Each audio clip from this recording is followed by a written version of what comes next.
এবার ভারতকে এক হাত নিলেন পাকিস্তানের প্রতিরক্ষামন্ত্রী খাজা আসিফ।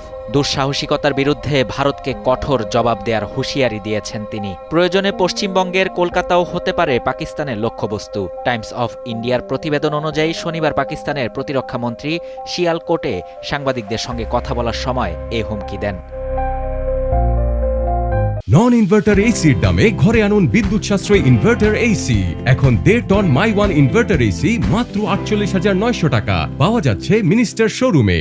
খাজা আসিফ ভারতকে হুঁশিয়ারি দিয়ে বলেন, ভারত যদি আবারও কোনো নাটক করার চেষ্টা করে তবে পাকিস্তানি বাহিনী তাদের কলকাতা পর্যন্ত নিয়ে যাবে।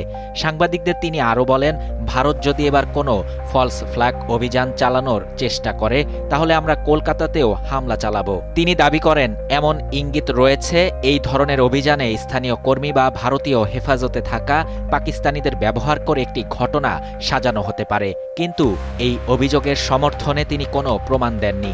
এর আগে গত বৃহস্পতিবার খাজা আসিফ বলেন, যে কোনো হামলার জবাবে পাকিস্তানের প্রতিক্রিয়া হবে দ্রুত, সুপরিকল্পিত এবং চূড়ান্ত।